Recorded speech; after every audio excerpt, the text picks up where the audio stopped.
ఈనాటి కార్యక్రమాన్ని మనం ప్రారంభించుకుందాం. పరిశుద్ధమైన దేవ, గరుడైన తండ్రి, మీ నామమునకు స్తోత్రాలు చెల్లిస్తున్నాను. ప్రభా, ఈ యొక్క సాయంకాల సమయంలో మమ్మల్ని మీ సన్నిధికి తీసుకొచ్చారు, మీకు స్తోత్రాలు. ప్రభా, మరొకసారి మాతో మాట్లాడండి. మీ సిలువ చాటున నన్ను మరుగుపరచండి. మీ బిడ్డలకు కావాల్సినటువంటి మాటలు మీరే వారికి వినిపింపజేసి మమ్మల్ని మీ వాక్యంలో బలపరిచి మీ త్రోవలో నడుచుటకు కావలసినటువంటి జ్ఞానమును, వివేకమును మాకు అనుగ్రహించవలసిందిగా మీ సన్నిధిలో మొరపెడుతూ, ఈ సమయాన్ని అంతటినీ కూడా మాకు మేలుకరంగా ఉంచవలసిందిగా అర్థిస్తూ, ఎవరైనా రానై ఉంటే వారందరినీ కూడా సకాలంలో మీరు తీసుకుని వచ్చి ఈ సమయం అంతా మాకు ఆశీర్వాదకరంగా ఉంచడానికి సహాయం అనుగ్రహించవలసిందిగా ప్రార్థిస్తూ, త్వరలో రాని యేసు ప్రభువు అతి శ్రేష్టమైన నామమున ఈ ప్రార్థన అడిగి వేడుకుంటున్నాను తండ్రి, ఆమెన్. అపోస్తలుడైన పౌలు రోమియోలకు వ్రాసినటువంటి పత్రికని మనము ధ్యానిస్తా ఉన్నాం. గత వారము పౌలు ఇచ్చినటువంటి, లేకపోతే ఈ పత్రిక యొక్క ప్రారంభాన్ని, పరిచయాన్ని మనం గ్రహించాం. ఈనాడు ప్రభు చిత్తమైతే ఎంతవరకు అవుతుందో తెలియదు, కానీ మొదటి 7 వచనాల్లో ఎంతవరకు అయితే అంతవరకు మనం చదవడానికని ప్రయత్నం చేద్దాం. ఇవన్నీ కూడా కలిసి ఉన్నాయి మనకి తెలుగు బైబిల్లో, కాబట్టి ఈ మొదటి 7 వచనాలని ఒకదాని తర్వాత ఒకటి మనం చదివితే ఉపయోగకరంగా ఉంటుంది. కాబట్టి నేను మొదట ఒకసారి మీకు చదివి వినిపిస్తాను, ఆ తర్వాత మనము వచనం వెంబడి వచనాన్ని మనం వెళ్ళి చూడొచ్చు. యేసుక్రీస్తు దాసుడును అపోస్తలుడుగా ఉండుటకు పిలువబడిన వాడును, దేవుని సువార్త నిమిత్తము ప్రత్యేకింపబడిన వాడునైన పౌలు రోమాలో ఉన్న దేవుని ప్రియులకందరికీ, అనగా పరిశుద్ధులుగా ఉండుటకు పిలువబడిన వారికి అందరికీ శుభమని చెప్పి వ్రాయినది. మన తండ్రి అయిన దేవుని నుండి, ప్రభు అయిన యేసుక్రీస్తు నుండి కృపా సమాధానములు మీకు కలుగును కాక.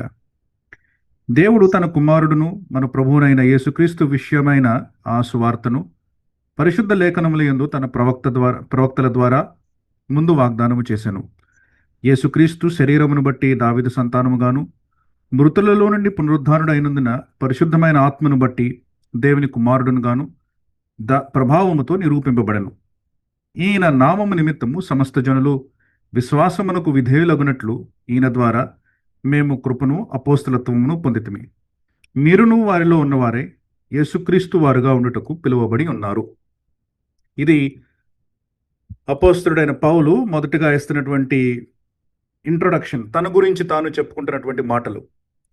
గత వారాన్ని కనుక మీరు జ్ఞాపకం చేసుకుంటే, ఈ పత్రిక పౌలు తను ఇదివరకు ఎప్పుడు వెళ్ళనటువంటి, చూడనటువంటి, కలవనటువంటి వ్యక్తులకి రాస్తున్నటువంటి పత్రిక. ఈ సంఘమును పౌలు స్థాపించలేదు.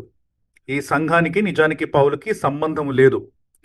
ఎప్పుడు వారి దగ్గరికి సువార్త ప్రకటించడానికని వెళ్ళలేదు, ఎప్పుడు వారిని బలపరచడానికని వెళ్ళలేదు.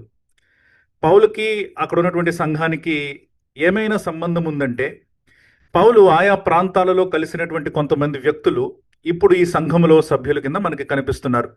సుమారుగా ఒక 10-15 మంది దాకా పౌలుకు తెలిసినటువంటి వ్యక్తులు ఈ సంఘాలలో సభ్యులుగా ఉన్నారు. రోమా సంఘము అన్నటువంటిది ఒక సంఘము కాదని, కనీసం 3 గుంపులుగా ఉందని మనం గత వారం చూసాం. 3 చోట్ల వారు కూడుకుంటున్నారు. ఎందుకంటే ఇది చాలా విశాలమైనటువంటి నగరము కాబట్టి ఒకే చోట వారందరూ కూడా కూడుకోవడానికి బహుశా అననుకూలత ఉన్నదేమో. కాబట్టి 3గా వారు విభజింపబడి వారు కూడుకుంటా ఉన్నారు.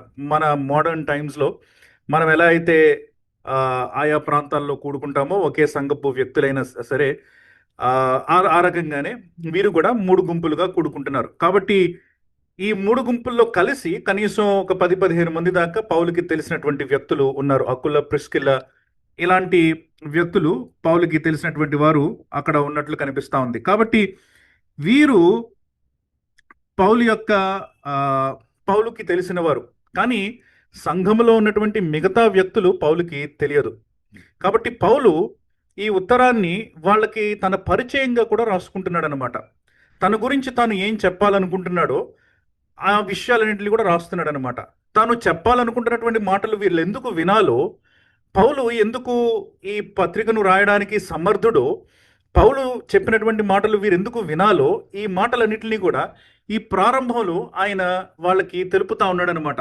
అందుకనే ఈ పత్రికలో ఉన్నటువంటి ఈ ప్రారంభాన్ని కనుక మనం చూసుకుంటే మొదటి 7 వచనాలు సాధారణంగా మిగతా పత్రికలతో ఉన్నట్లు కాక కొంచెం ఎలాబొరేట్గా పౌలు తన యొక్క ఆలోచనలను, తన యొక్క నమ్మకాలను చెప్తున్నట్లు మనకు తెలుస్తూ ఉంటుంది. ఎందుకంటే మిగతా సంఘాలకి పౌలు రాస్తా ఉన్నప్పుడు, ఉదాహరణకి అది కొరింథీ సంఘం కానివ్వండి, లేకపోతే గలతీ సంఘం కానివ్వండి, ఎఫెసీ సంఘం కానివ్వండి, ఇలాంటి సంఘాలలో పౌలు పనిచేశాడు. తాను స్వయంగా స్థాపించినటువంటి సంఘాలు అవి. కాబట్టి ఈ సంఘాలకి పౌలు తన పరిచయాన్ని డీటెయిల్డ్గా ఇచ్చుకోవక్కర్లే. నేను ఎవరిని, నేను ఏం చేస్తున్నాను, నేను నా యొక్క నమ్మకం ఏంటి, నా సిద్ధాంతం ఏంటి అని పౌలు చెప్పుకోవక్కర్లే, వీళ్ళకి చెప్పుకోవాలి. కాబట్టి తను తన యొక్క సిద్ధాంతాన్ని, తన యొక్క నమ్మకాలని, తన యొక్క ఆలోచనలని క్లుప్తంగా ఈ 7 వచనాలలో మనకి పొందుపరుస్తున్నట్లు మనం చూడగలుగుతాం అన్నమాట. ఈ 7 వచనాల్లో ఉన్నటువంటి కొన్ని అంశాలు మరలా రిపీట్ అవుతాయి కాబట్టి కొన్ని విషయాలని మనం జాగ్రత్తగా పరిశీలిస్తాం, కొన్ని విషయాలని మనం అవి మరలా మనకి ఈ పత్రికలో సంభవించినప్పుడు ఆలోచించడం కోసమని మనం కొన్ని అటల మీద నుంచి పైన మాత్రమే మనం పరిశీలించుకొని వెళ్తాం. ఈ 7 వచనాలని కనుక మీరు జాగ్రత్తగా గమనించారంటే వాటిని మనం విభజించుకోవచ్చు, కొన్ని విషయాల కింద మనం విభజించుకోవచ్చు. మొట్టమొదటి విషయం ఏంటంటే పౌలు అనబడినటువంటి ఈ వ్యక్తి, the man Paul, the man అన్నటువంటి ఈ టైటిల్ కింద పౌలు అన్నటువంటి ఈ వ్యక్తి ఎవరు అన్నటువంటి ఆలోచన మనకి ఇందులో దానికి కొన్ని సమాధానాలు ఇవ్వబడతాయి అన్నమాట. తర్వాత పౌలు యొక్క పని ఏంటి, the machine of the man, ఆయన యొక్క పని ఏంటి అన్నటువంటిది కూడా మనకి ఇక్కడ తెలుస్తూ ఉంటుంది. తర్వాత what is the message that he is preaching, ఆయన బోధిస్తున్నటువంటి మాట ఏంటి, ఆయన బోధిస్తున్నటువంటి విషయాలు ఏంటి అన్నటువంటివి మనకి తెలుస్తాయి. ఆ బోధలో సబ్ హెడ్డింగ్స్ కింద కనుక మనం ఆలోచిస్తే హూ ఇస్ ద సన్, కుమారుడు అనగా ఎవరు అన్నటువంటి విషయాన్ని కూడా మనం అర్థం చేసుకోవచ్చు. ఈ కుమారుని యొక్క బాధ్యత ఏంటి అన్నది కూడా మనకు అర్థమవుతుంది అనమాట. ఈ సంఘం యొక్క పరిచయం ఏంటి అన్నటువంటిది కూడా మనకి కొద్దిగా అర్థమవుతుంది అనమాట. కాబట్టి ఈ విషయాలన్నీ మనకి కలిసిన తర్వాత అక్కడ పౌలు వారిని ఆశీర్వదించడం కూడా జరుగుతుంది. సహజంగా మీరు కనుక గ్రీకు భాషలో చదువుతూ ఉంటే గ్రీకు భాషలో ఉన్నటువంటి ఫ్లోలో ఆ ఆశీర్వాదం అనేటువంటిది 7వ వచనంలో మీకు కనిపిస్తూ ఉంటుంది. కానీ తెలుగులో వ్రాస్తా ఉన్నప్పుడు వాళ్ళు 2వ వచనంలోనే దానిని పెట్టారనమాట. కాబట్టి మనము ఆ ఆర్డర్ని ఫాలో అవడానికని ప్రయత్నం చేద్దాం. కాబట్టి ఇక్కడ పౌలు ప్రారంభంలో కనుక మనం చూస్తే మొదటి 2 వచనాలు ఇక్కడ రాస్తున్నటువంటి పౌలు చెప్తున్నటువంటి మాటలు మనం ఆలోచించుకుందాం. ఇక్కడ కనుక మనం చూస్తే పౌలు అంటున్నటువంటి మాటలు ఏంటో మీరు గమనించండి. యేసుక్రీస్తు దాసుడును అపోస్తలుడుగా ఉండుటకు పిలువబడిన వాడును దేవుని స్వార్థ నిమిత్తము ప్రత్యేకింపబడిన వాడునైనా పౌలు రోమాలో ఉన్న దేవుని ప్రియులకందరికీ అనగా పరిశుద్ధులుగా ఉండుటకు పిలువబడిన వారికి అందరికీ శుభమని చెప్పి వ్రాయినది. ఇక్కడ కనుక మీరు జాగ్రత్తగా గమనించారంటే ఇక్కడ మనం ఈ వ్యక్తి యొక్క పౌలు అన్నటువంటి ఈయన యొక్క ఫస్ట్ ఇంట్రొడక్షన్ మనం తీసుకుంటాం. ఎలాగ తను తాను పౌలు పరిచయం చేసుకుంటున్నాడు అన్నటువంటి విషయాన్ని కనుక ఈ వచనాల్లో నుంచి మీరు ఆలోచిస్తే మొట్టమొదటిగా అంటున్నాడు పౌలు, నేను యేసుక్రీస్తు దాసుడను అని అంటున్నాడు. మొట్టమొదటిగా నేను యేసుక్రీస్తు దాసుడను అని అంటున్నాడు. రెండవది పౌలు ఏమంటున్నాడంటే నేను అపోస్తలుడుగా ఉండుటకు పిలువబడ్డాను అని అంటున్నాడు అనమాట. 2 విషయాలు చెప్తున్నాడు. నేను యేసుక్రీస్తు దాసుడను అని అంటున్నాడు, అపోస్తలుడుగా ఉండడానికి పిలువబడ్డాను. దాసుడను అపోస్తలుడను అన్నటువంటి 2 విషయాలని ఇక్కడ పౌలు చెప్తా ఉన్నట్లు మనం అర్థం చేసుకోవచ్చు. పైపెచ్చు తర్వాత ఆయన 2 విషయాల గురించి కూడా మాట్లాడుతూ ఉన్నాడు. ఏంటంటే అపోస్తులుగా ఉండుటకు ఆయన పిలువబడ్డాడంట. He was called to be an apostle. అపోస్తులుగా ఉండుటకు పిలువబడ్డాడు. కాబట్టి అది మొదటి విషయం. రెండవ విషయం ఏంటంటే దేవుని సువార్త నిమిత్తము ప్రత్యేకింపబడ్డాడంట. కాబట్టి ఈ 2 కార్యాలు ఆయనకి జరిగాయి. ఆయన దాసుడు, అపోస్తులుడు. తర్వాత రెండవ విషయం ఏంటంటే ఆయన పిలువబడ్డాడు, ప్రత్యేకింపబడ్డాడు. ఆయన యొక్క స్థితి దాసుడు, ఆయన యొక్క స్థితి అపోస్తులుడు. ఆయన రెండవది ఏంటంటే ఆయన పిలువబడ్డాడు, ప్రత్యేకింపబడ్డాడు. ఈ 2 విషయాలు కూడా చెప్తా ఉన్నాడు అనమాట. అది పౌలు యొక్క బ్రాడ్ ఇంట్రడక్షన్. మనం ప్రతి వచనంలోని ప్రతి మాటలోనికి వెళ్ళి మనం జాగ్రత్తగా పరిశీలిద్దాం. కానీ మనం కనుక పైన దీన్ని అర్థం చేసుకోవాలంటే, ఈ స్ట్రక్చర్ని మీరు అర్థం చేసుకోవాలంటే, మీకు మనసులో మనం ఎలా చదువుతామో మీరు అర్థం చేసుకోవాలంటే ఇలా ఒక ఓవర్వ్యూ ఇవ్వడం బాగుంటుందని అనిపించింది. అందుకనే దాసుడు, అపోస్తులుడు అన్నటువంటి ఈ 2 విషయాలు, తర్వాత పిలువబడ్డాడు, ప్రత్యేకింపబడ్డాడు అన్నటువంటి ఈ రెండు విషయాలు కూడా మనము గమనిస్తాం. కాబట్టి ఇలాంటి పౌలు ఎవరికి రాస్తున్నాడు అని అంటే దేవుని ప్రియులకు అంటున్నాడు అనమాట. దేవుని ప్రియులకు అని అంటున్నాడు. దేవుని ప్రియులకు అని అంటే మనం ఆ వచనం దగ్గరికి వచ్చినప్పుడు ఆలోచిస్తాం, ఎందుకు దేవుని ప్రియులకు అని అన్నప్పుడు పరిశుద్ధులుగా ఉండుటకని మరలా ప్రత్యేకించి ఇక్కడ ఒక కండిషన్ పెట్టాడు అనమాట. దేవుని ప్రియులకు అంటే అందరికీ కాదు, పరిశుద్ధులకు మాత్రమే అన్నటువంటి ఒక కండిషన్ పెట్టాడు. పరిశుద్ధులుగా ఉండటకు వీరేం చేయబడ్డారంట, వీరు కూడా పిలువబడ్డారంట, వీరు కూడా పిలువబడిన వారనమాట. కాబట్టి ఈ పిలువబడినది అన్నటువంటిది ఇక్కడ పౌలుకి కామన్గా ఉంది, కాబట్టి పౌలు అపోస్తులుడిగా పిలువబడ్డాడు. కానీ సంఘం గురించి కనుక ఆలోచిస్తూ ఉంటే వీరు పరిశుద్ధులుగా ఉండుటకు పిలువబడ్డారు. కాబట్టి ఈ వ్యక్తులకి పౌలు రాస్తున్నాడు అనమాట, శుభమని చెప్పి వ్రాయినది అని మనము చూడగలుగుతున్నాం. కాబట్టి ఈ మొదటి రెండు వచనాలు ఇలాగ లింక్ అయి ఉంటాయి అనమాట. దాసుడు, అపోస్తులుడు, పిలువబడ్డాడు, ప్రత్యేకించబడ్డాడు. ఇలాంటి వ్యక్తి సంఘానికి రాస్తున్నాడు, రోమాలో ఉన్నటువంటి సంఘానికి. ఈ రోమాలో ఉన్నటువంటి సంఘానికి ఆయన ఇచ్చినటువంటి నిర్వచనాలు ఏంటంటే దేవునికి ప్రియులు, పరిశుద్ధులుగా ఉండుటకు పిలువబడ్డారు అన్నటువంటి విషయాలని ఇక్కడ చెప్తా ఉన్నాడు అనమాట. కాబట్టి దేవునికి ప్రియులు, పరిశుద్ధులుగా ఉండుటకు పిలువబడ్డారు. కాబట్టి ఈ మూడు కండిషన్స్ కూడా ఆ సంఘం గురించి చెప్తా ఉన్నాడు. కాబట్టి ఇది మొదటి రెండు వచనాల యొక్క ఆలోచన. కాబట్టి డీటెయిల్డ్గా మనం ఈ వచనాలని ఆలోచిద్దాం. పౌలు అన్నటువంటి ఈ వ్యక్తి గురించి మనం చాలా చదివాం ఇప్పటికే. మనం అపోస్తుల కార్యాలు ప్రారంభం నుంచి మనం చూస్తూ ఉన్నప్పుడు సుమారుగా 7వ అధ్యాయంలో మనకి పరిచయం అయ్యాడు. స్టెఫెనుని చంపుతా ఉన్నప్పుడు ఆయన కూడా అంగీకారం అక్కడ తెలిపాడు. ఆ తర్వాత 8వ అధ్యాయంలో సంఘాన్ని భయంకరమైనటువంటి శ్రమలకు గురి చేస్తున్నటువంటి ఒక వ్యక్తిగా మనకి పరిచయం అయ్యాడు. 9వ అధ్యాయంలో ఆయన మారు మనస్సు పొందినట్లు మనం చూస్తున్నాం. కాబట్టి ఆ 7, 8, 9 అధ్యాయాల్లో ఆయన గురించినటువంటి పరిచయం మనకి కనిపిస్తూ ఉంటుంది. తర్వాత 13వ అధ్యాయంలో అంత్యోకయకు ఆయన వచ్చినట్లు అక్కడ నుంచి తను ఎలాగా పిలువబడ్డాడో మొదటి మిషనరీ యాత్ర 13వ అధ్యాయం నుంచి ఇంకా పౌలు యొక్క పరిచర్య మీదే లూకా మొత్తం అపోస్తుల కార్యాల్లో కేంద్రీకృతం చేస్తాడు తన యొక్క దృష్టిని అంతటిని కూడా. కాబట్టి 13 నుంచి 28వ అధ్యాయం వరకు సుమారు 16 అధ్యాయాలు ఆయన పౌలుకి కేటాయించినట్లు మనం చూడగలుగుతాం. కాబట్టి విస్తారంగా చదివాం మనం పౌలు గురించి. కానీ పౌలే ఈ పత్రిక ఎందుకు రాయాలి? ఈ పత్రిక రాయడానికి పౌలు ఎందుకు తగినటువంటి వ్యక్తి? రోమీలకు రాయడానికి పౌలు ఎందుకు తగినటువంటి వ్యక్తి? మిగతా వాళ్ళు ఎందుకు రాయలేదు అని కనుక మనం ఆలోచిస్తే చాలా కొన్ని విశేషమైనటువంటి లక్షణాలు పౌలులో ఉన్నట్లు మనం చూడగలుగుతాం. ఆల్రెడీ మనం గమనించాము, ఇది ఒక యూదా సంఘము ప్లస్ అన్యులు కలిసి ఉన్నటువంటి సంఘము, యూదులు అన్యులు కలిసి ఉన్నటువంటి ఒక మిశ్రిత సంఘము. చాలా సంఘాలు ఆ దినాలలో అలాంటివే. కానీ మనం గమనిస్తే, మనం జ్ఞాపకం చేసుకుంటే గత వారం మనం నేర్చుకున్నటువంటి విషయాలు, ప్రారంభంలో యూదులుగా ప్రారంభించబడినటువంటి సంఘము యేసుప్రభు ఆరోహణమైన తర్వాత పెంతెకోస్తు దినాన్న వచ్చినటువంటి వ్యక్తులలో కొంతమంది బహుశా ఇక్కడ నుంచి పేతురు యొక్క ప్రసంగాన్ని యెరూషలేములో విన్న తర్వాత తమ తమ గృహాలకు వెళ్ళినప్పుడు రోమాలో నుంచి వచ్చినటువంటి వ్యక్తులు కూడా అక్కడికి వెళ్ళినప్పుడు అక్కడ ఒక సంఘం స్థాపించి ఉండొచ్చని. కాబట్టి ప్రారంభంలో ఉన్నటువంటి ఆ యొక్క సంఘమంతా కూడా యూదులు లేకపోతే యూదా మతాన్ని పుచ్చుకున్నటువంటి వ్యక్తులు మాత్రమే అని మనం గమనించాం. కానీ తర్వాత అన్యజనులు నెమ్మదిగా రావడం మొదలు పెట్టారన్నటువంటి విషయాన్ని మనం గమనించాం. కాబట్టి యూదులు పెరుగుతూ ఉన్నారు, అన్యజనులు పెరుగుతూ ఉన్నారు. అకస్మాత్తుగా క్రీస్తు శకం 47, 48, 49 ఆ సంవత్సరాల దగ్గరలో అక్కడ ఉన్నటువంటి చక్రవర్తి క్లాడియస్ అనేటువంటి చక్రవర్తి, క్లౌదియా చక్రవర్తి యూదులందరినీ కూడా రోమా పట్టణంలో నుంచి బహిష్కరించినప్పుడు యూదులందరూ, క్రైస్తవులైనటువంటి యూదులు కూడా తమ యొక్క మూటాముళ్ళు సర్దుకొని బయటికి రావాల్సినటువంటి పరిస్థితి వచ్చింది.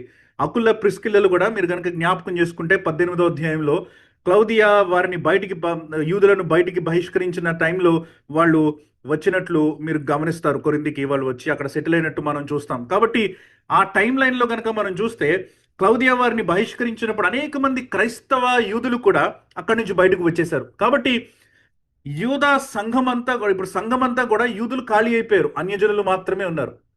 ప్రారంభం నుంచి ఉన్నటువంటి సీనియర్స్ అందరూ యూదులే. యాక్చువల్లీ బహుశా అక్కడ ఉన్నటువంటి సేవకుడు యూదుడై ఉండొచ్చు, అక్కడ ఉన్నటువంటి పెద్దలలో ముఖ్యమైనటువంటి వ్యక్తులు యూదులై ఉండొచ్చు, అక్కడ పరిచర్య చేసేటువంటి పరిచారకులు యూదులై ఉండొచ్చు, అనేక ముఖ్యమైనటువంటి పాత్రలు పోషిస్తున్నటువంటి వ్యక్తులు యూదులై ఉండొచ్చు. కానీ ఇప్పుడు అకస్మాత్తుగా ఆ యూదులందరూ వెళ్ళిపోయేసరికి ఆ బాధ్యత అంతా అన్యజనుల మీద పడింది.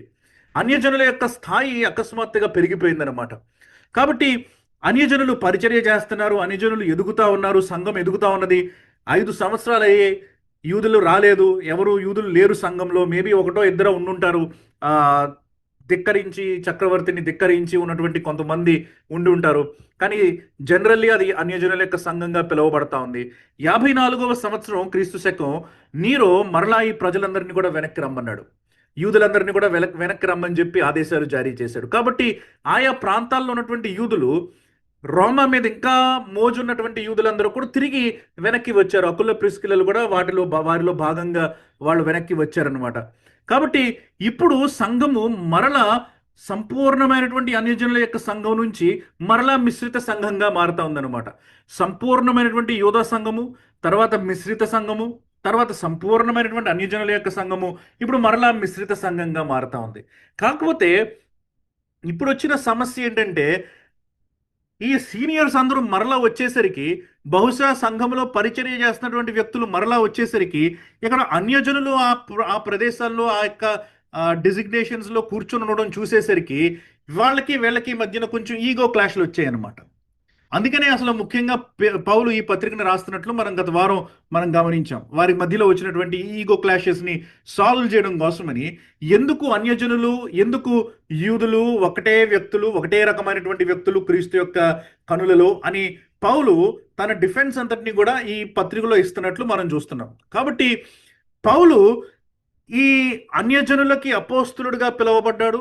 కానీ పౌలు యూదా మతంలో నుంచి వచ్చినటువంటి వ్యక్తి కాబట్టి ఇరుపక్షాల వ్యక్తులను బాగా గుర్తెరిగినటువంటి వ్యక్తి అనమాట. అందుకనే ఈ పత్రిక పౌలు రాయడానికి మంచి క్యాండిడేట్. అంతేకాదు పౌలుకి కొన్ని ఎక్స్ట్రా విషయాలు కూడా ఉన్నాయన్నమాట. ఏంటి అంటే, మీరు తీయక్కర్లేదు, తెలిసిన విషయమే, కానీ రెఫరెన్సెస్ ఇస్తాను నేను మధ్యలో. అపోస్తుల కార్యాలు 9వ అధ్యాయం 11వ వచనం కనుక మీరు జ్ఞాపకం చేసుకుంటే, పౌలు తార్సువాడు అని మీకు అక్కడ కనిపిస్తూ ఉంటుంది. తార్సువాడైన పౌలు.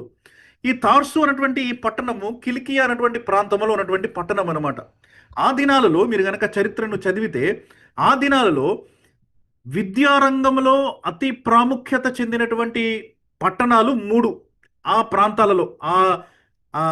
మధ్య ఆసియా, ఐరోపా, ఈ చుట్టుపక్కల ప్రాంతాల్లో ముఖ్యమైనటువంటి పట్టణాలు 3 అనమాట. ఐరోపా ఖండంలోనేమో అక్కడ ఏథెన్సు అన్నటువంటి పట్టణం ఉంది. గ్రీసు దేశంలో ఐరోపా ఖండంలో ఉంది అది ఏథెన్సు. చాలా ప్రాముఖ్యమైనటువంటి పట్టణము విద్యకి. రెండవదేమో ఆఫ్రికా ఖండంలో ఐగుప్తు అనేటువంటి దేశంలో అలెగ్జాండ్రియా అనేటువంటి పట్టణము, చాలా ముఖ్యమైనటువంటి పట్టణము. మూడవది ఆసియా ఖండంలో కిలికియా అనేటువంటి ప్రాంతంలో తార్సు అనేటువంటి ఈ పట్టణం అనమాట. కాబట్టి ఈ 3 విద్యకి ఒక రకంగా యూనివర్సిటీ సిటీస్ అని మనం వాటిని పిలవచ్చు అనమాట. చాలా ప్రాముఖ్యమైనటువంటి విద్యా సంస్థలు, లేకపోతే చదువుకున్నటువంటి వ్యక్తులు, తత్వవేత్తలు, ఇలాంటి వ్యక్తులందరూ కూడా అక్కడ ఉండేవాళ్ళు. కాకపోతే ఈ ఏథెన్సుకి, అలెగ్జాండ్రియాకి, తార్సుకి మధ్యలో ఉన్నటువంటి వ్యత్యాసము ఏంటి అని కనుక మీరు ఆలోచిస్తే, ఏథెన్సు, అలెగ్జాండ్రియా అనేటువంటి ఈ పట్టణాల్లో ఉన్నటువంటి విద్యార్థులు, చదువుకోవడానికి వచ్చినటువంటి వ్యక్తులు బయట దేశాల నుంచి వచ్చేవాళ్ళు అనమాట. కాబట్టి ఇమిగ్రేషన్ అనమాట, మైగ్రెంట్స్ వాళ్ళు విదేశాల నుంచి వచ్చి అక్కడ చదువుకుంటా ఉండేవాళ్ళు. తార్సులో ఉన్నటువంటి వ్యక్తులు స్వతహాగా చదివేటువంటి వ్యక్తులు అనమాట. తార్సులో ఉన్నటువంటి వ్యక్తులే వాళ్ళే ఆ విద్యా సంస్థల్లోకి చేరి చదువుతూ ఉండేవాళ్ళు. ఏథెన్సులో నివసిస్తున్నటువంటి వ్యక్తులు విద్యలో అంతగా ప్రావీణ్యత చెందినవారు కాకపోవచ్చు. అలెగ్జాండ్రియాలో నివసిస్తున్నటువంటి వ్యక్తులు విద్యలో అంత ప్రావీణ్యతను సంపాదించుకుని ఉండకపోవచ్చు. బయట నుంచి వస్తున్న వాళ్ళు వాటి యొక్క అడ్వాంటేజ్ తీసుకుంటున్నారు. కానీ తార్సులో ఉన్నటువంటి వ్యక్తులు ప్రతి ఒక్కడు తెలివైనోడే, ప్రతి ఒక్కడు బాగా చదువుకున్నవాడే. కాబట్టి ఆ బ్యాక్గ్రౌండ్ నుంచి పౌలు వస్తున్నాడు అనమాట. అందుకనే పౌలుకి ఈ గ్రీకు రచనలు రచించేటువంటి వ్యక్తులు అందరూ తెలుసు. పౌలు విస్తారంగా చదివినటువంటి వ్యక్తి అనమాట. ఉదాహరణకి మీరు కొరింథీయులకు రాసిన మొదటి పత్రిక 15వ అధ్యాయము 33వ వచనాన్ని కనుక మీరు చూసారంటే, కొరింథీయులకు రాసిన మొదటి పత్రిక 15వ అధ్యాయము 33వ వచనము, పౌలు అక్కడ ఒక మాట అంటాడు. మోసపోకడి దుష్ట సాంగత్యము మంచి నడవడిని చెరుపును అన్నటువంటి ఈ మాట ఉంది చూసారా. ఇది యాక్చువల్లీ మినాండర్ అన్నటువంటి ఒక ఆ, గ్రీకు రచయిత రచించినటువంటి రచన అనమాట. క్రీస్తు పూర్వం 300 సంవత్సరాల క్రితం రచించినటువంటి వ్యక్తి అనమాట. ఇది బైబిల్ మాట కాదు, కానీ పౌలు ఈ మినాండర్ అన్నటువంటి వ్యక్తి రాస్తున్నటువంటి ఈ కొటేషన్ని తీసుకొని రాస్తున్నాడు అనమాట. తీతుకి తీతుకుకి రాస్తూ కూడా, తీతుకు రాసిన పత్రిక మొదటి అధ్యాయము 12వ వచనం గనుక మీరు చూస్తే, అక్కడ పౌలు ఇంకొక మాట అంటాడు. వారిలో ఒకడు అనగా వారి సొంత ప్రవక్తలలో ఒకడు ఇట్లా, నేను క్రేతీయులు ఎల్లప్పుడూ అబద్ధికులను, దుష్టమృగములను, సోమరులను, తిండిపోతులనై ఉన్నారు అని అంటున్నాడు అనమాట. అంటే ఎవరో రాసినటువంటి వేరే రచనలు కూడా పౌలుకి తెలుసు. వారిలో ఒకడు, వారిలో ఉన్నటువంటి ఒక ప్రవక్త, అన్యజనుల యొక్క ప్రవక్త ఎపిమెనిడిస్ అన్నటువంటి ఒక వ్యక్తి రాస్తున్నటువంటి మాటలు అనమాట. ఈ ఎపిమెనిడిస్ రాస్తున్నటువంటి మాట క్రీస్తు పూర్వం 6వ శతాబ్దంలో రాశాడనమాట. క్రీస్తుకి 600 సంవత్సరాల క్రితం, పౌలుకి సుమారు 700 సంవత్సరాల క్రితం రాస్తున్నటువంటి ఈ మాటలను పౌలు చదివాడు కాబట్టి ఇక్కడ కోట్ చేస్తున్నాడు అనమాట. 17వ అధ్యాయం అపోస్తుల కార్యాలు 28వ వచనంలో మీకు తెలిసినటువంటి వాక్య భాగమే కాబట్టి రెఫరెన్స్ తీయట్లేదు నేను, కానీ అక్కడ రాస్తా ఉంటాడు అనమాట. అక్కడ అంటాడనమాట, పౌలు ఏథెన్స్ వారిలో వారి మధ్యలో తిరుగుతూ, మీ ప్రవక్తలలో కూడా కొంతమంది అంటా ఉన్నారు, మీ కవులలో కూడా కొంతమంది అంటా ఉన్నారు కదా, మనం అందరము దేవుని పిల్లలమే అని అంటూ రాస్తా ఉన్నాడు అనమాట. ఎరెటస్, క్లియాంథెస్ అనేటువంటి వ్యక్తులు రాసినటువంటి రచనలను పౌలు కోట్ చేస్తూ ఉంటాడు అనమాట అక్కడ. కాబట్టి పౌలు విస్తారంగా చదివినటువంటి వ్యక్తి అనమాట. ఆ దినాలలో పుస్తకాలు ఉంటే ఆ పుస్తకాలని బాగా చదివినటువంటి వ్యక్తి. కాబట్టి లాజికల్గా తన యొక్క కేసుని ఎలా బిల్డ్ చేయాలో తెలుసు అనమాట పౌలుకి. తన జ్ఞానాన్ని ఉపయోగించి ఈ కారణం ఉంది కాబట్టి దీన్ని నేను ఎలా ప్రూవ్ చేయగలను, ఎలా నిరూపించగలను, ఈ స్టేట్మెంట్ నేను ఇస్తుంటే ఇది సరి అయినది అని నేను ఎలా వాదించగలను అన్నటువంటి ఆ వాదనలలో బాగా ఆరితేరినటువంటి వ్యక్తి. సెక్యులర్ లెర్నింగ్ చాలా ఉంది, బాగా చదువుకున్నటువంటి వ్యక్తి పౌలు. అది మొట్టమొదటిది. పౌలు యొక్క విషయాన్ని కనుక మీరు ఆలోచిస్తే అది మొట్టమొదటిది అనమాట. రెండవది ఏంటంటే, పౌలు అపోస్తుల కార్యాలు 22వ అధ్యాయం 3వ వచనంలో తను సాక్ష్యం ఇచ్చినటువంటి ప్రకారము గమలియేలు యొక్క పాదాల దగ్గర చదువుకున్నటువంటి వ్యక్తి. ఈ గమలియేలు ఆ దినాలలో ఉన్నటువంటి పరిసయ బోధకులలో కల్లా, లేకపోతే పరిసయ రబ్బీలలో కల్లా అతి ప్రాముఖ్యమైనటువంటి పేరుగాంచినటువంటి వ్యక్తి అని మనం ఇదివరకే గ్రహించాం. కాబట్టి పౌలు సుమారుగా 13 ఏళ్ల వయసుకి వచ్చినప్పుడు, ఆ వయసుకు వచ్చినప్పుడు సహజంగా తోరా అంటే ధర్మశాస్త్రాన్ని ఐదు కాండాలని కూడా చదవడానికని, వాటిని అధ్యయనం చేయడానికని పంపించేస్తారు. వాళ్ళని ఆయా రబ్బీల దగ్గరికి పంపిస్తూ ఉంటారనమాట, ఆ రకంగా పెంచాలనుకుంటున్నటువంటి వ్యక్తులు. కాబట్టి చరిత్ర ప్రకారము, లేకపోతే చాలా మంది ఊహించుకున్నటువంటి విషయాల ప్రకారము అపోస్తలుడైన పౌలు సుమారు 13వ సంవత్సరం వరకు తార్సులో ఉండి ఈ పుస్తకాలన్నింటినీ చదువుతూ ఉంటే, 13వ సంవత్సరం పిదప ఆయన యెరూషలేముకి వచ్చి గమలియేలు యొక్క పాదాల దగ్గర ఆయన కూర్చుండి దేవుని యొక్క వాక్యాన్ని, లేకపోతే ధర్మశాస్త్రాన్ని ఆయన నేర్చుకుంటున్నట్టు, ప్రవక్తల గురించి ఆయన నేర్చుకుంటున్నట్లు, పాత నిబంధన గురించి ఆయన నేర్చుకుంటున్నట్లు మనం అర్థం చేసుకోగలం. కాబట్టి పౌలుకి గ్రీకులలాగా లాజిక్ను ఉపయోగించి, జ్ఞానాన్ని ఉపయోగించి, తత్వాన్ని ఉపయోగించి ఒక చక్కటి కేస్ బిల్డ్ చేయడం తెలుసు, చక్కగా వాదించడం తెలుసు. రెండవది, యూదుల యొక్క ధర్మశాస్త్రాన్ని కోట్ చేస్తూ, దేవుడు ఎలా చెప్పాడు అన్నటువంటి విషయాన్ని కోట్ చేస్తూ ధర్మశాస్త్రంలో నుంచి విషయాలను నిరూపించడం కూడా తెలుసు అనమాట పౌలుకి. ప్రత్యేకమైనటువంటి స్థితి కలిగినటువంటి వ్యక్తి. ఈ రెండూ కాకుండా మూడవది కూడా ఉంది పౌలుకి. గలతీయులకు రాసిన పత్రిక మొదటి అధ్యాయము 11-12 వచనాలు కనుక మనం తీసి చదివామంటే, పౌలుకి వచ్చినటువంటి ప్రత్యక్షతలు, లేకపోతే పౌలుకి దేవుని గురించినటువంటి విషయాలు ఎలా తెలిసాయి అన్నది మనకు తెలుస్తూ ఉంటుంది. సహోదరులారా, నేను ప్రకటించిన సువార్త మనుష్యుని యోచన ప్రకారమైనది కాదని మీకు తెలియజెప్పుచున్నాను. మనుష్యుని వలన దానిని నేను పొందలేదు, నాకెవడును దాన్ని బోధింపలేదు, కానీ యేసుక్రీస్తు బయలుపరచడం వలననే అది నాకు లభించినది అని అంటున్నాడు అనమాట. యేసుక్రీస్తు బోధించడం వలననే నాకు లభించినది అని అంటున్నాడు. కాబట్టి పౌలు యొక్క బోధ మనుష్యుని యొక్క బోధని ఆస్కారం చేసుకున్నటువంటి బోధ కాదు, క్రీస్తు స్వయంగా తనకి వచ్చి బోధించడం వలన వచ్చినది. మనుష్యుడు కనుక బోధిస్తూ ఉంటే ఏదైనా ఒక చోట పొరపడ్డాడు అన్నటువంటి ఆలోచన ఉండొచ్చు. అపోస్తలుడైన పౌలుకి 100% అధికారం ఉందా వాక్యాన్ని బోధించడానికి అన్న ప్రశ్నలు రావచ్చు. అపోస్తలుడైన పౌలు ఇది సరి అయినది కాదు, ఈ రకంగా మీరు దీని గురించి ఆలోచించాలి అని చెప్తే నీకు ఎవరు చెప్పారు అని ఆలోచిస్తానంటే, నేను పలానా వారి దగ్గర నేర్చుకున్నాను అని అంటే అనుమానాస్పదంగా ఉండొచ్చు, కానీ క్రీస్తు దగ్గర నేర్చుకున్నాను అంటే అనుమానమే ఉండదు. కాబట్టి పౌలుకి ఆ రకమైనటువంటి అథారిటీ కూడా ఉందన్నమాట. కాబట్టి మూడు రకాలుగా పౌలు క్వాలిఫైడ్ అనమాట. అన్యజనులైనటువంటి రోమీలకి రాస్తా ఉన్నప్పుడు, అన్యజనుల యొక్క సంఘం కాబట్టి అది అన్యజనులైనటువంటి రోమీలకి రాస్తా ఉన్నప్పుడు, మహాపట్టణము, చదువుకున్నటువంటి వ్యక్తులు ఉన్నారు అక్కడ, గ్రీకు పుస్తకాలు చదివి ఆరబోసినటువంటి చాలా మంది వ్యక్తులు ఉన్నారు అక్కడ. కాబట్టి అలాంటి వ్యక్తులకి రాస్తున్నప్పుడు వాళ్ళకి ఒక లాజిక్గా, ఒక స్టెప్ బై స్టెప్ ఎలాగైతే నిరూపించాలో, తన యొక్క పాయింట్ని ప్రూవ్ చేయాలో తెలుసు పౌలుకి. యూదులైనటువంటి వ్యక్తులకి రాస్తా ఉన్నప్పుడు, యూదుల గురించి మాట్లాడుతూ ఉన్నప్పుడు దేవుని ధర్మశాస్త్రంలో నుంచి ఎలాగా ఒక పాయింట్ను నిరూపించాలో అది కూడా తెలుసు పౌలుకి. అంతేకాకుండా వీటన్నిటికి మించినది ఏంటంటే, క్రీస్తు దగ్గర నుంచి స్వయాన ఈ విషయాలు నేర్చుకున్నాడు కాబట్టి వీటన్నిటినీ మించినటువంటి అధికారం ఉంది పౌలుకి. ఇవి రూఢిగా నేను నేర్చుకున్నాను కాబట్టి మీరు నమ్మచ్చు అని అనడానికి. కాబట్టి ఈ రోమా లాంటి ఈ పట్టణానికి, ఏ అపోస్తులుడు వెళ్ళనటువంటి ఈ పట్టణానికి అపోస్తులుడైన పౌలు పత్రిక రాయడం అన్నది అది ఊరికే జరిగినటువంటి విషయం కాదు. It is not an accidental thing. అది ఏదో కోయిన్సిడెన్స్ కాదనమాట. దేవుడు ప్రత్యేకించి ఆలోచించి పౌలుని ఎన్నుకొని ఈ పత్రికని పౌలు ద్వారా రాయిస్తా ఉన్నాడు. కాబట్టి చాలా ముఖ్యమైనటువంటి విషయంగా మనం దీన్ని అర్థం చేసుకోవాలి. ఇప్పుడు పౌలు తన పరిచయాన్ని ఎలా ఇస్తున్నాడో మనం చూద్దాం. యేసుక్రీస్తు దాసుడను అని మొదలు పెడుతున్నాడు అనమాట. మనం ఇక్కడ చూసినట్లు దాసుడను అన్నటువంటి ఈ యొక్క మొదటి పాయింట్తో మనం ప్రారంభిద్దాం. ఏంటి ఈ దాసుడు? మీరు గ్రీకు భాషలో కనుక ఈ ఈ పదాన్ని అర్థం చేసుకోవడానికి ప్రయత్నం చేస్తే డూలాస్ అనేటువంటి ఒక పదం నుంచి ఈ పదాన్ని తర్జుమా చేశారనమాట.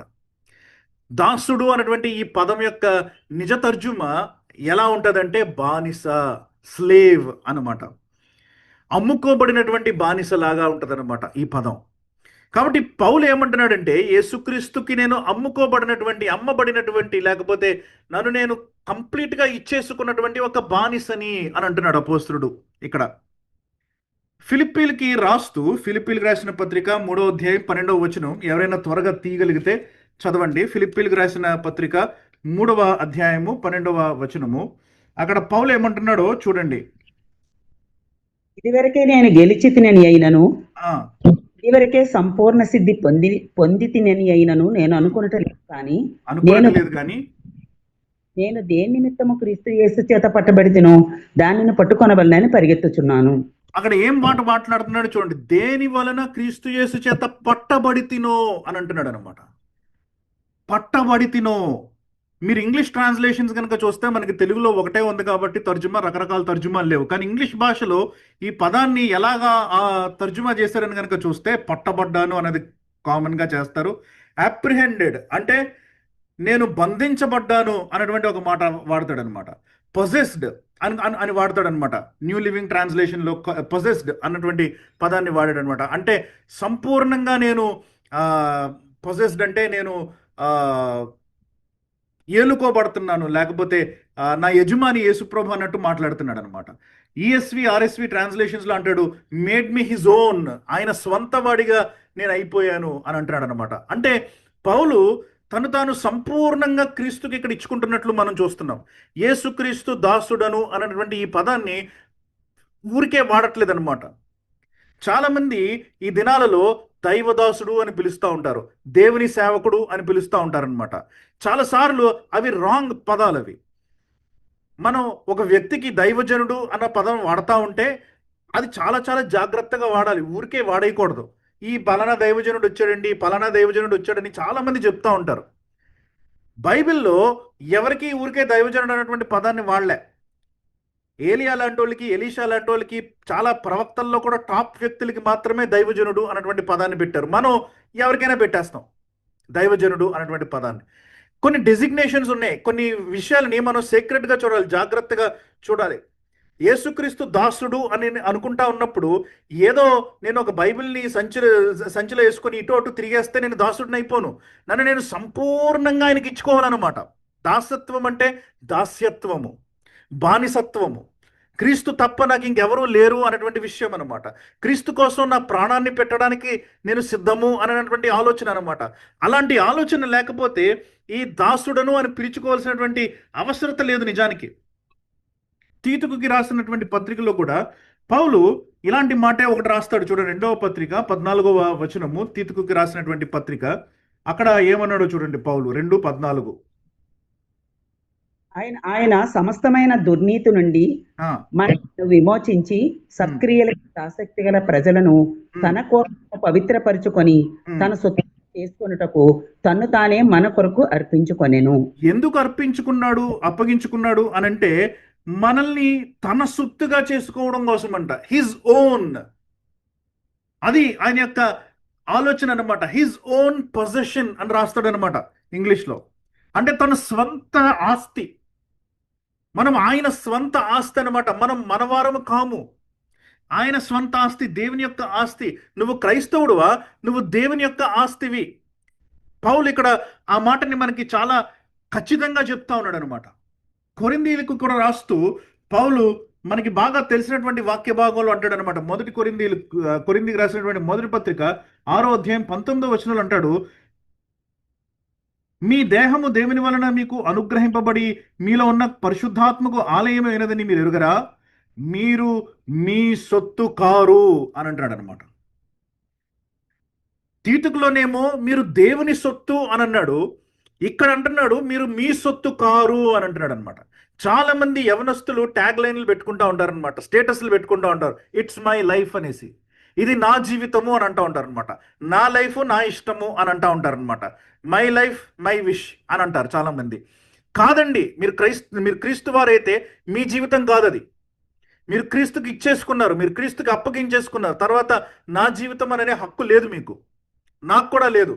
మీరు క్రీస్తు వారైతే మీరు సంపూర్ణంగా క్రీస్తుకు సమర్పించుకోవాలి. You are 100% 100% Christ.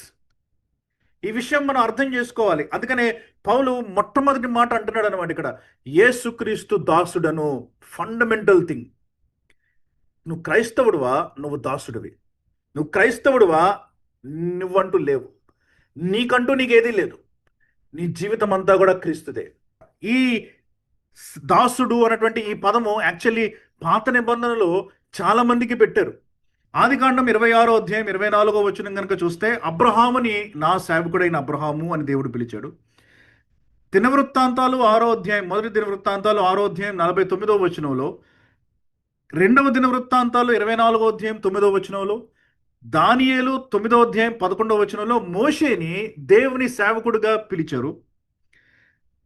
యెహోషువ 24వ అధ్యాయం 29వ వచనంలో ప్రభువు యొక్క సేవకుడైన యెహోషువ అని పెట్టి యెహోషువకి సేవకుడు అని పెట్టారు.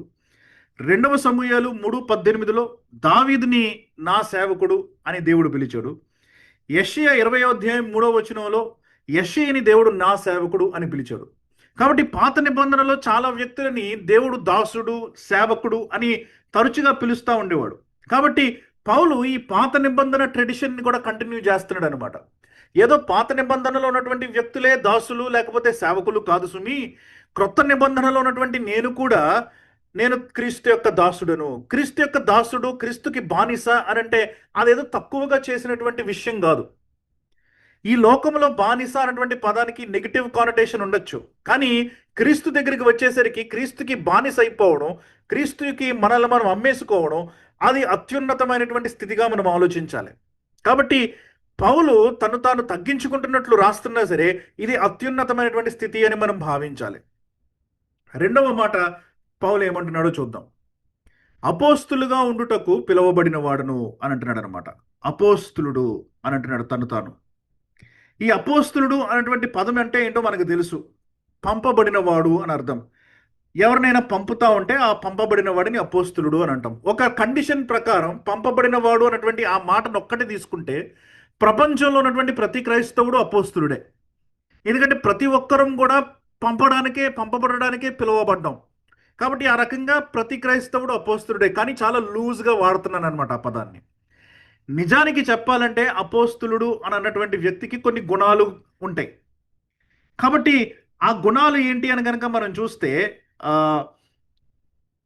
అపోస్తులుని యొక్క అత్యున్నతమైనటువంటి లక్షణాలు ఏంటి అని చూస్తే ఎఫెసీయులకు రాసిన పత్రిక 2వ అధ్యాయము 20వ వచనంలో కనుక మీరు చూస్తే అపోస్తులు అనే పునాది మీద దేవుడు సంఘాన్ని కట్టాడు అని రాస్తా ఉంటాడు అక్కడ.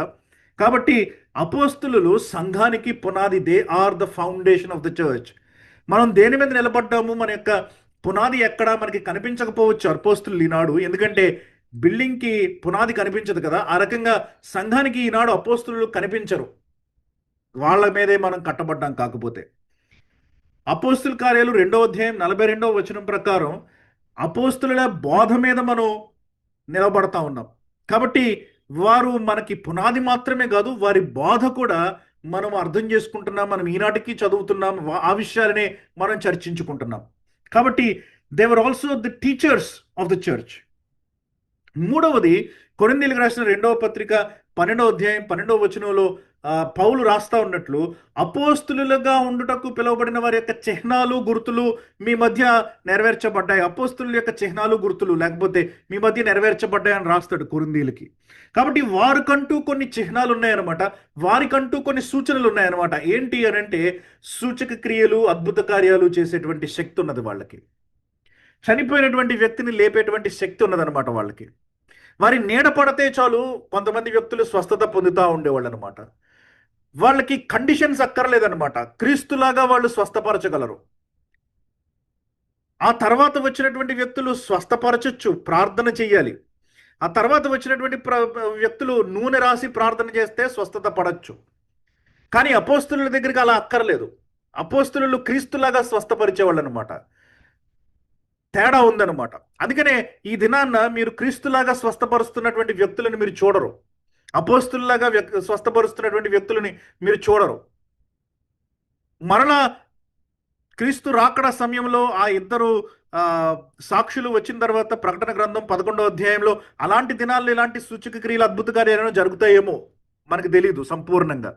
కానీ ఇప్పుడైతే అలాంటివి జరగట్లేదు. కారణం ఏంటంటే అవి అపోస్తులకి ఇవ్వబడినటువంటి చిహ్నాలు అనమాట, అపోస్తులకి ఇవ్వబడినటువంటి గుర్తులు అనమాట కొన్ని. కాబట్టి అపోస్తులు ప్రత్యేకమైనటువంటి వ్యక్తులు, చాలా ప్రత్యేకమైనటువంటి వ్యక్తులు. 13 మంది మాత్రమే ఉన్నారు మనకి క్రొత్త నిబంధన అంతా కనుక మీరు వెతికి చూస్తే 13 మాత్రమే ఉన్నారు క్రీస్తు యొక్క అపోస్తులు. కొన్నిసార్లు సంఘం పంపించిన వ్యక్తులను కూడా పంపబడిన వాడంటే అపోస్తులుడు కాబట్టి రాస్తా ఉంటారు, కానీ అపోస్తులుడని. ఉదాహరణకి బర్నబాకు అక్కడ ఇక్కడ అపోస్తులుడు అని వాడారు. అలా ఒకరిద్దరికి అపోస్తులు అని అక్కడ ఇక్కడ వాడారు, కానీ వాళ్ళు క్రీస్తు యొక్క అపోస్తులు కాదు. వారు సంఘం పంపించినటువంటి వ్యక్తులు, సంఘము ద్వారా అపోస్తులుగా పంపించబడిన వారు. క్రీస్తు ఎన్నుకొని పంపించినటువంటి అపోస్తులు కేవలం 13. వాళ్ళకు ఉండాల్సినటువంటి కండిషన్స్ ఏంటంటే, అపోస్తుల కార్యాలు ప్రారంభంలో మీరు చూసినట్లు యేసుప్రభు యొక్క పరిచర్యని వాళ్ళు చూసుండాలి, యేసుప్రభు యొక్క పునరుద్ధానుడైనటువంటి యేసుప్రభుని వారు చూసుండాలి. ఆ తర్వాత అపోస్తుల యొక్క చిహ్నాలు వారి మధ్యలో ఉండాలి, వారి బోధ వలన సంఘం కట్టబడి ఉండాలి, వారు సంఘానికి పునాదులుగా ఉండాలన్నమాట. ఈ కండిషన్స్ని నెరవేరిస్తే వాళ్ళు అపోస్తులు అవుతారు. 12 మంది అపోస్తులు ప్లస్ తర్వాత అకాలంలో పుట్టినటువంటి అపోస్తులుడైన పౌలు. మరి పౌలు మిగతా అపోస్తులతో సమానుడైనటువంటి వ్యక్త కాదా అన్నటువంటి ప్రశ్న కూడా రావచ్చు. అపోస్తులుగా ఉండటకు పిలువబడిన వాడును ఏ అపోస్తులుడు? పౌలు మరి మిగతా 12 మందితోటి సమానుడా కాదా అని అంటే, గలతీయులకు రాసిన పత్రికలో ఆయనే దానికి జవాబిస్తూ ఉంటాడు. 1వ అధ్యాయం 1వ వచనం కనుక మీరు చదివితే, మనుష్యుల మూలముగానైనను ఏ మనుష్యుని వలననైనను కాక యేసుక్రీస్తు వలనను ఆయనను మృతులలో నుండి లేపిన తండ్రి అయిన దేవుని వలనను అపోస్తులుడుగా నియమింపబడిన పౌలను నేను అంటాడు అనమాట. నన్ను ఏ మనిషి నియమించలేదు, ఏ సంఘము పంపించలేదు. నేను అపోస్తులుడుగా ఎవరి ద్వారా నియమించబడ్డాను? క్రీస్తు ద్వారా నేను నియమించబడ్డాను, తండ్రి ద్వారా నేను నియమించబడ్డాను అని అంటున్నాడు. 1వ అధ్యాయం 17వ వచనంలో అంటాడనమాట, నాకంటే ముందుగా అపోస్తులైన వారి యొద్దకు అని అంటాడు గలతీయుల్లో. అంటే అపోస్తులలో భాగంగా ఎంపిక అనుకున్నాడు కాబట్టి నాకంటే ముందుగా ఉన్నటువంటి అపోస్తులు అని అంటున్నాడు. పేతురు, యోహాను, యాకోబు వీళ్ళంతా. నాకంటే ముందుగా ఉన్నటువంటి అపోస్తులు తర్వాత వచ్చిన వాడను కాబట్టి వాళ్ళల్లో ఒక గుంపు అనమాట, వాళ్ళల్లో ఆ గుంపులో ఒక భాగం అనమాట పౌలు. అందుకనే నాకంటే ముందుగా ఉన్నటువంటి వారు అని అంటున్నాడు. కాబట్టి పౌలు తరచూ కూడా తర్వాత కొరింథీయులకు రాస్తుంటాడు, ఈ అపోస్తులలో తో పోలిస్తే నేనేమి తక్కువ కాదు అని రాస్తాడు పౌలు. కాబట్టి పౌలు తను తాను మిగతా అపోస్తులతో సమానంగా చూసుకున్నాడు. కాకపోతే 12 మంది అని అన్నటువంటి విషయాలు మీకు కనిపిస్తూ ఉంటాయి కొన్ని కొన్ని చోట. ద 12 ఇంగ్లీష్లో కనుక మీరు చదువుతూ ఉంటే 12 మంది అన్నటువంటి మాట మీకు అక్కడక్కడ కనిపిస్తూ ఉంటుంది. వారిలో ఒకడు కాదు పౌలు. క్రీస్తు ఈ లోకంలో ఉన్నప్పుడు అపోస్తులుగా ఎంపిక చేసుకున్న వారిలో పౌలు లేడు. తర్వాత పుట్టినటువంటి వ్యక్తి అనమాట, 13వ వ్యక్తి. చాలా మంది అంటారు మొదటి అధ్యాయంలో మత్తయిని చీట్ల ద్వారా వేసుకున్నారు కాబట్టి, ఎంపిక చేసుకున్నారు కాబట్టి అపోస్తులుడి కింద, ఆ అపోస్తులుడి యొక్క ఎంపిక సరైనటువంటిది కాదు అని చాలా మంది అంటూ ఉంటారు. కానీ వాక్యం అలాంటి మాట సెలవియట్లేదు. పౌలు స్వయానే తాను అన్నాడనమాట. ఏంటంటే 12 మంది ఆయనని ముందు చూశారు అని అంటాడనమాట. కాబట్టి పౌలు స్వయానే ఆ 12 మంది గురించి ఒప్పుకున్నాడు, వాళ్ళు వేరే గుంపు అని చెప్పి. తర్వాత అపోస్తుల కార్యాలు 6వ అధ్యాయంలో లూకా మిగతా వాళ్ళ గురించి రాస్తూ ఆ 12 మందిని తీసుకొని వస్తాడు అన్నమాట. 12 మందిని అపోస్తులుగా పిలుస్తాడు.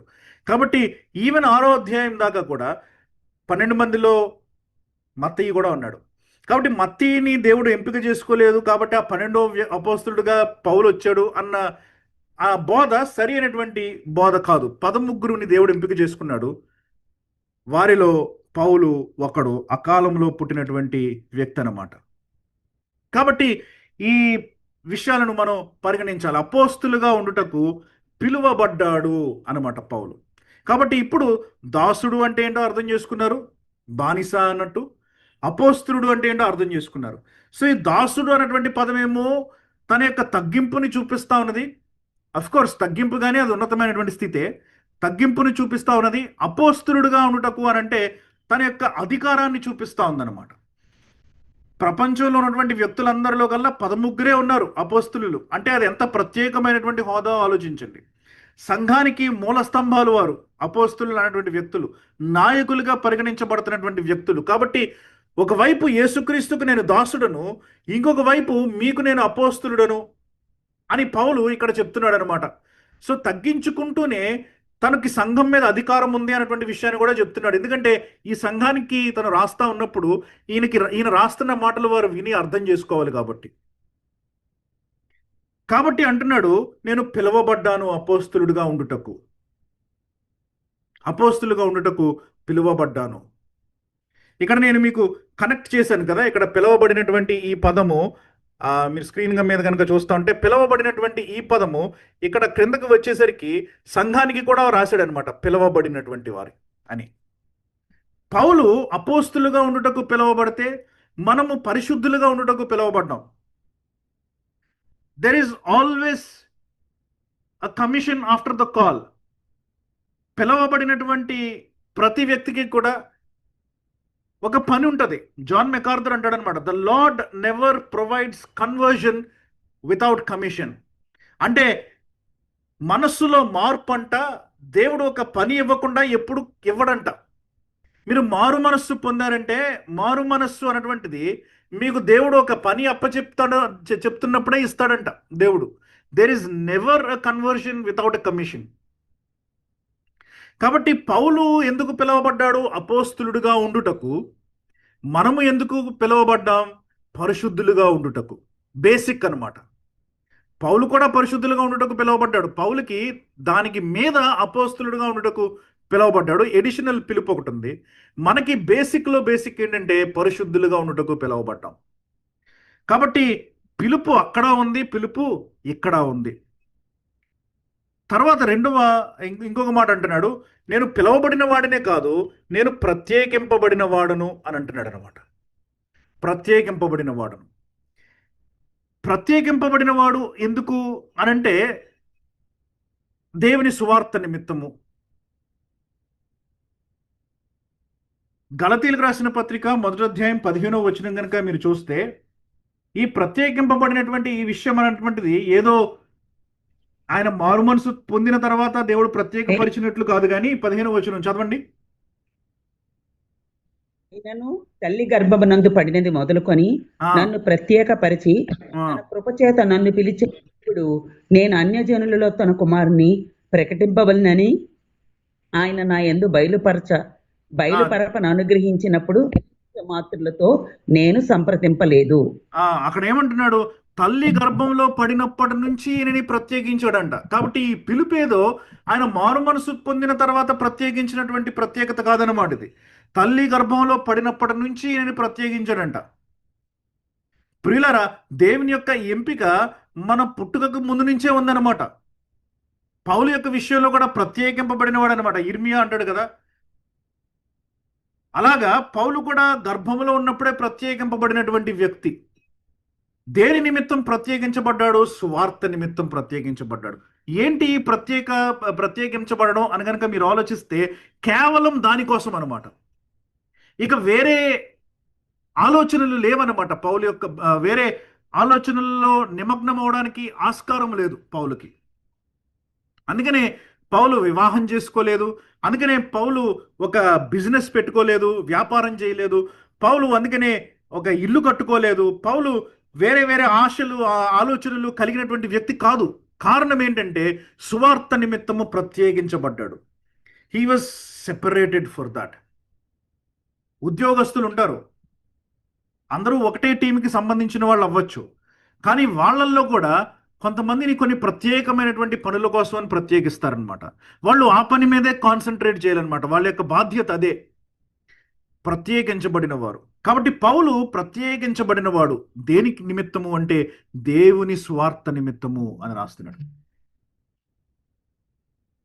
ఇది మానవుల యొక్క సువార్త కాదు. సువార్త అని అనగానే విలియం టిండేల్ అంటాడు అనమాట, గ్లాడ్ టైడింగ్స్ అనేసి. అంటే మంచి వర్తమానము, మంచి మాటలు అని. బేసికలీ మంచి మాటలు అనమాట. దేవుని యొక్క మంచి మాటలు, దేవుని యొక్క మంచి వార్త, దేవుని యొక్క మంచి విషయాలు. పౌలు సువార్త గురించి చాలా ఆలోచించేటువంటి వ్యక్తి. అందుకనే మీరు కనుక రోమిలకు రాసిన పత్రిక మీరు చదువుతా ఉంటే ఈ విషయంలోనే, ఈ కాంటెక్స్లోనే మొదటి 7 వచనాల్లోనే మీరు 2 సార్లు ఈ సువార్త అనేటువంటి పదాన్ని చూశారు. ఇక్కడ మొదటిసారి ఎక్కడ చూశారు? మధ్యలో మీకు ఇంకొకసారి సువార్త, యేసుక్రీస్తు విషయమైన ఆ సువార్తను పరిశుద్ధ లేఖనములందు తన ప్రవక్తల ద్వారా ముందు వాగ్దానము చేసెను అని చెప్పి అక్కడ సువార్త అనేటువంటి పదాన్ని రాస్తాడనమాట. తర్వాత 9వ వచనంలో మీకు సువార్త అని కనిపిస్తుంది. 9, 10 వచనాలు కలిపి ఉన్నాయి కదా, అది కనుక మీరు చూస్తే సువార్త అని కనిపిస్తుంది. 15వ వచనంలో మీకు సువార్త అన్నది కనిపిస్తుంది. 16వ వచనంలో సువార్త అనేటువంటిది కనిపిస్తూ ఉంటుంది అనమాట. కాబట్టి పౌలు పదే పదే ఇక్కడ సువార్త అనేటువంటి ఈ పదాన్ని రాస్తా ఉన్నాడు. ఈ మొదటి 17 వచనాలు ఒక సెక్షన్ కింద భావిస్తే ఆ మొదటి 17 వచనాల్లో కూడా కనీసం 4 సార్లు ఈ సువార్త అన్న పదాన్ని రాశాడు అనమాట. అయితే ఏంటి సువార్త? దేవుని సువార్త. దేవుడు మనకిస్తున్నటువంటి మంచి మాటల నిమిత్తము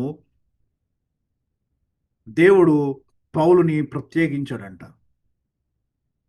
కాబట్టి ప్రత్యేకించబడినటువంటి ఈయన ఇప్పుడు ఏం చేస్తున్నాడంటే రోమాలో ఉన్నటువంటి ఈ సంఘస్థులకు ఈ అధికారము కలిగినటువంటి ఈయన క్రీస్తు యొక్క దాసుడు, పైగా అపోస్తులుగా ఉండుటకు పిలువబడిన వాడు, అపోస్తులుగా అధికారము కలిగినటువంటి వాడు, సువార్త నిమిత్తము ప్రత్యేకించబడిన వాడు. కాబట్టి ఈయన రోమాలో ఉన్నటువంటి దేవుని ప్రియులకు అందరికీ, అనగా పరిశుద్ధులుగా ఉండుటకు పిలువబడిన వారికి అందరికీ శుభమని చెప్పి వ్రాస్తున్నటువంటి మాటలు అనమాట.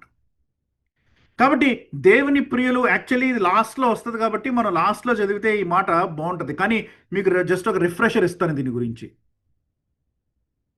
దేవుని యొక్క ఎవరికి శుభము అని చెప్తే అన్నది మీరు అర్థం చేసుకోవాలి అని అంటే దేవుని ప్రియులకు,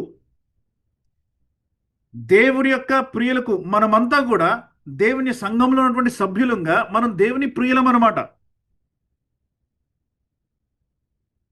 మరలా దేవుని ప్రియులు అని అన్నప్పుడు ఎవరైనా మిస్అండర్స్టాండ్ చేసుకునే అవకాశం ఉంటుంది. యోహాను సువార్త 3వ అధ్యాయం 16వ వచనం ప్రకారం దేవుడు లోకమును అంతా ఎంతో ప్రేమించను కాబట్టి లోకమంతా దేవుని ప్రియులే అని అనేటువంటి వ్యక్తులు కూడా ఉంటారు. కాబట్టి వెంటనే పౌలు క్లారిఫై చేస్తున్నాడు అక్కడ.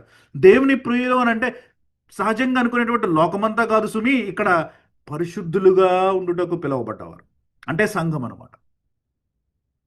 కాబట్టి ఇక్కడ ఇది పర్టిక్యులర్లీ సంఘం కోసమని, రోమాలో ఉన్నటువంటి సంఘం కోసమని వ్రాయబడుతున్నటువంటి మాటలు. సో ఇది దృష్టిలో పెట్టుకొని మనం నెక్స్ట్ వచనాలకు వెళ్దాం. సో ఇక్కడ అంటున్నాడు 3-4 వచనాలు కనుక చూస్తే, మన తండ్రి అయిన దేవుని నుండి, ప్రభు అయిన యేసుక్రీస్తు నుండి కృపా సమాధానములు మీకు కలుగును గాక.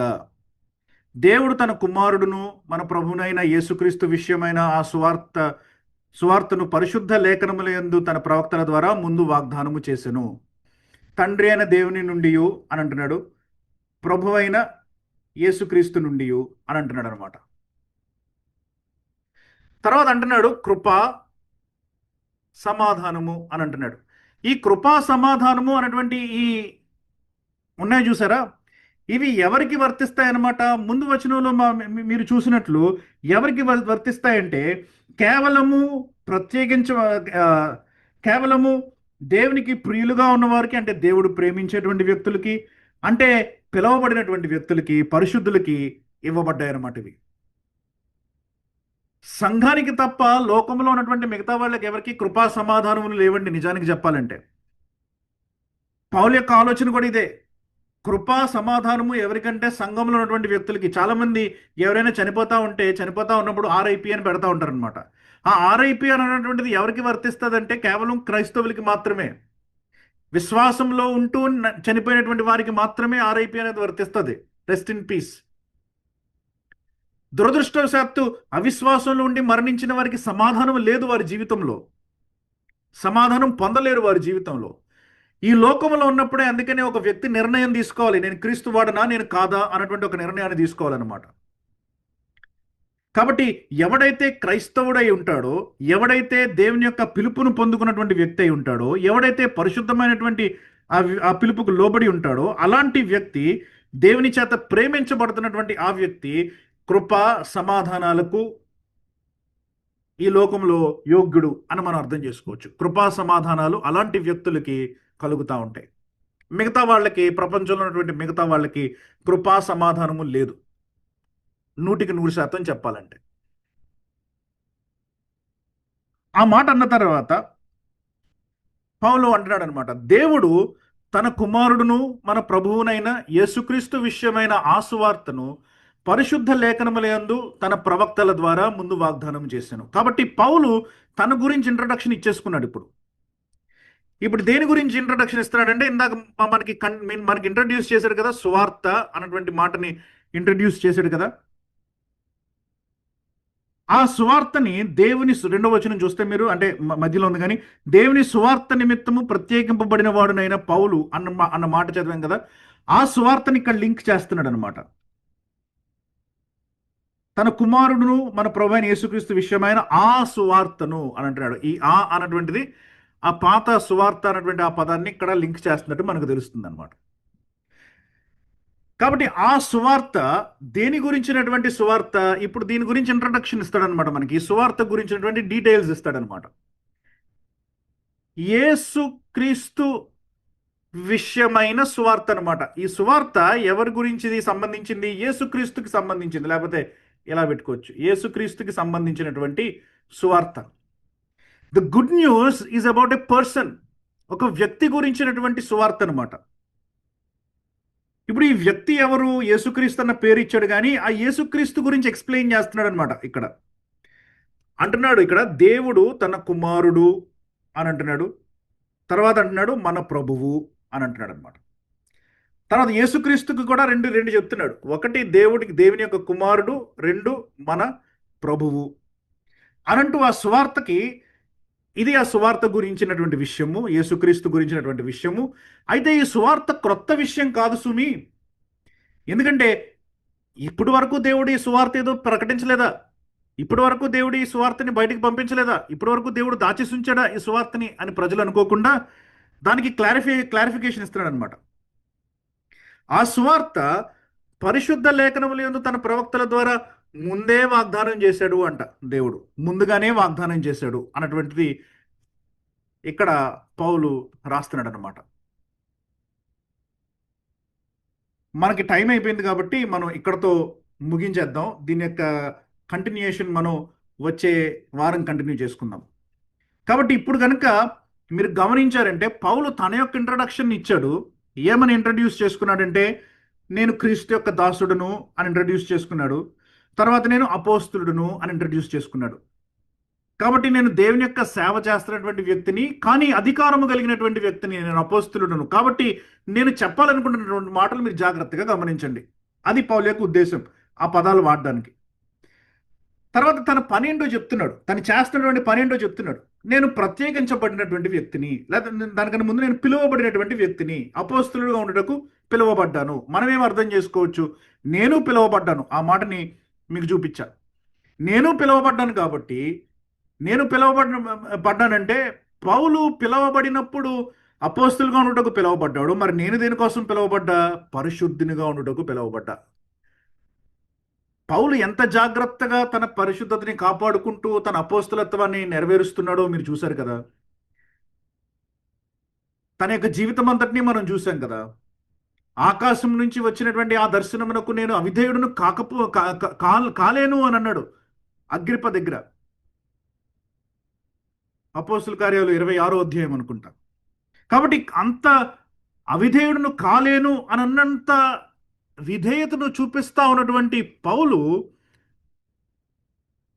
తను పిలువబడినటువంటి దర్శనానికి మనం ఎంత విధేయత చూపిస్తున్నాం, మనం పిలువబడినటువంటి ఈ దర్శనానికి, ఆ పరిశుద్ధతని మనం ఎంత కలిగి ఉన్నాం. పరిశుద్ధులుగా పిలువబడినటువంటి వారము అని అన్నప్పుడు ఆ పరిశుద్ధత మన మనసులో ఉందా, మనలో ఉందా లేదా?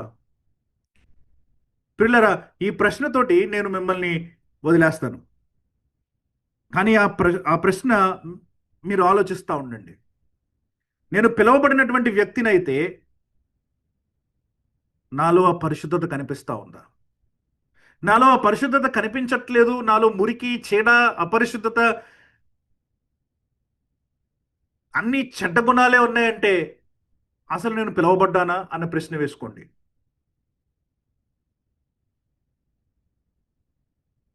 పిలువబడిన వారంతా, పిలువబడ్డామన్నటువంటి ధైర్యం కలిగిన వారంతా కూడా ఆ పరిశుద్ధులుగా జీవించడానికి ఒక నిర్ణయం తీసుకుందాం. దేవుడు మనల్ని పరిశుద్ధులుగా తీర్చాడు, మనము ఆ పరిశుద్ధతని కాపాడుకోవాలి. దేవుడే కనుక ఒకవేళ మనల్ని మీరు పరిశుద్ధులు అవ్వండి, అప్పుడు నేను మారు మనసు ఇస్తాను మీకు, అప్పుడు మిమ్మల్ని రక్షిస్తాను నేను అని అంటే మన వల్ల కాదు సుమి. కానీ దేవుడు మనకు ఆ స్థితిని ఇచ్చేశాడు, ఇచ్చి కాపాడుకోండి దీన్ని అని అన్నాడు అనమాట. మనం కాపాడుకోకపోతే మనకంటే దురవస్థలో ఉన్న వాళ్ళు ఎవరు ఉండరు కదా. కాబట్టి కనులు మూసుకుంటే ప్రార్థన చేసుకుని ముగించుకుందాం. పరిశుద్ధుడైనటువంటి మా దేవ, గనుడైనటువంటి మహారాజా, మీ పాదాలకు వందనాలు, స్తోత్రాలు చెల్లిస్తున్నాను. ఈ రాత్రికాల సమయంలో రోమిలకు రాసిన పత్రికని కొంచెం అర్థం చేసుకోవడానికి మీరు సహాయం చేశారు. ఈ గొప్ప పత్రిక మేము చదువుతా ఉన్నప్పుడు ఈ పత్రికలో ఉన్నటువంటి మాటలు మాకు జీవాన్ని ఇవ్వడానికి సహాయం చేయండి. మాలో ఉన్నటువంటి ఆత్మను పురుకొల్పడానికి సహాయం చేయండి. మాలో ఒకవేళ ఉజ్జీవం తక్కువగా ఉంటే మమ్మల్ని జీవింపజేయండి, తిరిగి మమ్మల్ని ఉత్తేజపరిచి ఈ మాటలలో నుంచి మాతో మాట్లాడి మీ స్వరాన్ని మాకు వినిపించి మీ విశ్వాస జీవితంలో, మా విశ్వాస జీవితంలో మిమ్మల్ని వెంటాడుతూ మేము నడవడానికి సహాయం చేయండి. నా ప్రభా, పరిశుద్ధులుగా ఉండుటకు మాకు మనస్సునివ్వండి. అపరిశుద్ధమైనటువంటి ఈ లోకంలో ఉన్నాం, అపవిత్రమైనటువంటి ప్రజల మధ్యలో మేము నివసిస్తూ ఉన్నాం. కాబట్టి వారి అపవిత్రతను మేము అంటించుకోక, వారి అపరిశుద్ధత వైపు మేము మొగ్గు చూపక, మమ్మల్ని మేమే ప్రత్యేకంగా ఉంచుకుంటూ ఈ లోకంలో మేము ఎలా నివసించాలో, మీకు దాసులుగా సంపూర్ణంగా మమ్మల్ని మేము మీకు అమ్మబడి ఎలాగ జీవించాలో మాకు నేర్పించండి. మరుసటి వారాలు కూడా మీరు నడిపిస్తారని, మాకు మీ నడిపింపనిస్తారన్నటువంటి ఆశతో, నమ్మకంతో మీకు వందనాలు, స్తోత్రాలు చెల్లిస్తున్నాను. వచ్చిన బిడ్డలందరినీ జ్ఞాపకం చేసుకోండి. ఈరోజు రాలేకపోయిన వారు మీ చిత్తమైతే ప్రభా వచ్చేవారు మాతో కలవడానికి సహాయం చేయండి. ఎవరికైనా ఏమైనా అవసరతలు ఉంటే మీ పాదాల దగ్గర పెడుతున్నాను. మీరు నమ్మదగిన వాడు, నీతిమంతుడు కనుక సమస్తాన్ని మీరు తీరుస్తారని మాకు తెలుసు. కాబట్టి భౌతికమైనవి, మీ దృష్టిలో అవసరమైనవి మీరు మాకు తీర్చండి. మీ చిత్త ప్రకారం మేము జీవించటకు మా జీవితంలో కట్టండి. రేపు మీ సన్నిధికి మేము అందరం కూడా వెళ్ళి మిమ్మల్ని ఆరాధించడానికి స్తుతించడానికి మాకు అవకాశం అనుగ్రహించండి. అనారోగ్యంగా ఉన్నటువంటి వారిని ప్రత్యేకించి జ్ఞాపకం చేసుకుని స్వస్థపరచండి. పాపంలో శోధనలో ఉన్నటువంటి వారిని ఆ పాపపు శోధనలో నుంచి బయటకు తీసుకుని రండి. ఈ సమయాన్ని బట్టి స్తోత్రాలు, వందనాలు చెల్లిస్తూ త్వరలో రాని యేసు ప్రభు అతి శ్రేష్టమైన నామమున ఈ ప్రార్థన అడిగి వేడుకుంటున్నాను తండ్రి. ఆమెన్.